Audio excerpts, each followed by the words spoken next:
இந்த ஸ்டேஜில் திருப்பி என்னுடைய ஆடியோ லான்ச் ஏறுறதுக்கு 5 வருஷம் ஆயிடுச்சு. அந்த ஆடியோ லான்ச் முடியும் போது இப்போ இதே மாதிரி தான் பயங்கர க்ரௌடு பயங்கரமாக இருந்தது. அருள்நிதி சொன்னாப்புல, சார் இதுக்கப்புறம் உங்களுக்கே எனக்கும் இப்படி ஒரு ஆடியோ லான்ச் இன்னுமே அமையவே அமையாது சார் அப்படின்னாப்புல. அது என்ன வாக்குன்னு தெரில. அதுக்கப்புறம் இந்த ஸ்டேஜில் ஏறவே முடியல. மெரினா போய் மெரினா பீச்சில் வச்சுட்டேன். கேடி பிளாக்ல அடிறாங்க இங்கே பிளான் பண்ணியிருந்தோம். அது ஒரு சின்ன ப்ராப்ளத்தினால ஆடியோ லான்ச் முதல் முறையாக ஒரு ஸ்டே ஆர்டர் வாங்கி நடத்தக்கூடாதுன்னு சொல்லிட்டாங்க. ஞானவேல் சார், மதன் சார் எல்லாம் 3:30 மணி வரைக்கும் இதே தியேட்டருக்கு வெளில உட்காந்துருந்தோம். இன்றைக்கும் அதே 3:30 மணிக்கு வெளில உட்காந்து அதை பேசிக்கிட்டு இருந்தேன். அதே 3 பேரும் திரும்பி சூர்யா சார் மூலமாக அந்த ஃபங்க்ஷனுக்கு திருப்பி அவர் மூலமாக இந்த ஸ்டேஜில் நான் ஏறணும் அப்படிங்கிறதுல ரொம்ப ரொம்ப அந்த சந்தோஷம்.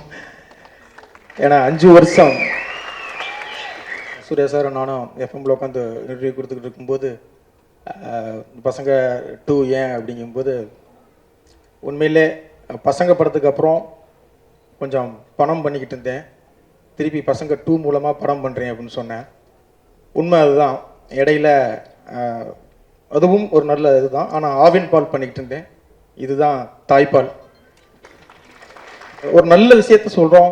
அதை நான் மட்டும் சொல்கிறத விட சூர்யா சார் மாதிரி ஒரு ஆள் இருந்து கத்தி உறக்க சொன்னால் இன்னும் நல்லா ரீச் ஆகும் அப்படிங்கிறதுக்காக தான் சூர்யா சார்கிட்ட போய் இந்த கதையை சொன்னேன். உண்மையிலேயே டைரக்டர் விஜய் சாருக்கு நன்றி. ஏன்னா அமலாபால் ஒரு பேட்டியில் என்னுடைய கனவு சூர்யா சாரோட நடிக்கிறது நிறைவேறமாக போச்சுன்னு சொன்னாங்க. பாவம் பிள்ளையா இந்த நிறைவேசோடையே போகணும், சேர்த்து சும்பு நயனையே சேர்த்து வச்சோம் சார், நடிச்சுட்டு போமா அப்படின்னு சொல்லிட்டு விஜய் சாருக்கு ஃபோன் அடித்தேன்.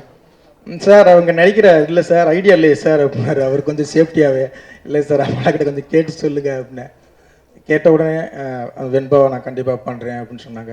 எல்லாருக்குமே நான் இதில் ஒர்க் பண்ண technician, editor, cameraman, art director எல்லாத்துக்கும் நன்றி. குழந்தைங்க வந்து ஒரு 4 விதம்னு சொல்லுவாங்க. ஏன்னா சாட்டை பண்ணும்போது ஒரு ஆய்வு பண்ணோம்.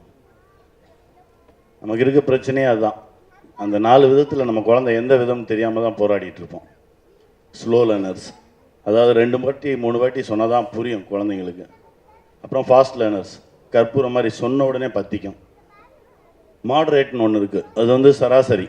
ஏன்னா திடீர்னு பற்றிக்கும், அப்புறம் 4 வாட்டி சொன்னால் தான் புரியும், அந்த மாதிரி ஒரு கேட்டகரி. அதுக்கப்புறம் ஒன்று இருக்குது லேர்னிங் டிசபிலிட்டி. அது வந்து கொஞ்சம் சிக்கலான ஏரியா. அது வந்து கொஞ்சம் நிறைய கேர் எடுத்து பார்த்துக்கணும். இந்த 4ல் நம்ம குழந்தைங்க எந்த கேட்டகரின்னே நமக்கு தெரியாது. நம்ம எப்போவுமே முதல் மார்க்கெடுன்னு ரேஸில் ஓட விடும்போது தான் இந்த பிரச்சனையே வருது. சாட்டை 2க்கான வேலைகள் நடந்துக்கிட்டு இருந்தது.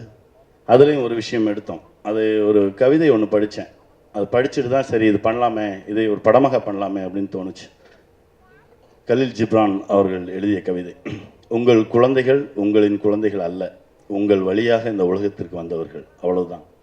நீங்கள் அவங்களுக்காக நினச்சி வச்சுருக்கக்கூடிய எதிர்காலத்தை விட அவர்கள் உலகம் மிக பிரம்மாண்டமானது. அந்த உலகத்திற்கு அவங்க போகிறதுக்கு முடிஞ்சால் ஹெல்ப் பண்ணுங்கள், முடியலன்னா விலகி நில்லுங்க அப்படின்னு ஒரு கவிதை படித்தேன். அதோடைய பதிவு தான் சாட்டை 2 பண்ண போகிறேன். நேற்று தான் தம்பிகிட்ட சொன்னேன், தம்பி இந்த மாதிரி ஒரு வேலையை பார்த்துட்ருக்கேன் அப்படின்னு. நல்லா இருக்குண்ணே பண்ணுனேன் அப்படின்னு சொன்னான்.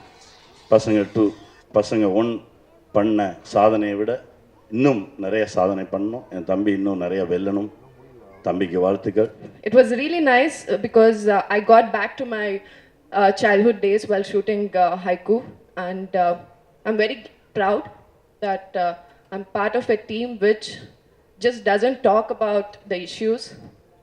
We are making a movie which is letting everyone know about the issues happening around and which could help a lot of kids, because I had trouble growing up, so I hope there'll be few kids which will not go through that, and thank you for making me a part of this movie, sir.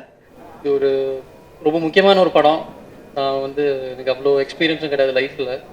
இந்த படம் பண்ணுற அளவுக்கு ஆக்சுவலாக ஒரு family மேனாக, ஒரு குழந்தைய, ஒரு நல்ல ஒரு ரெஸ்பான்சிபிளான ஒரு ஹியூமன் பீயிங்காக இருக்குது. அந்த எக்ஸ்பீரியன்ஸோடு பண்ண வேண்டிய ஒரு படம். பட் அது நான் பண்ணல, அவர் எக்ஸ்ட்ராக்ட் பண்ணியிருக்காரு, அப்படி தான் சொல்லணும். பாண்டியராஜ் சாருக்கு ரொம்ப நன்றி சொல்லிக்கிறேன் இந்த ஆப்பர்ச்சுனிட்டிக்கு.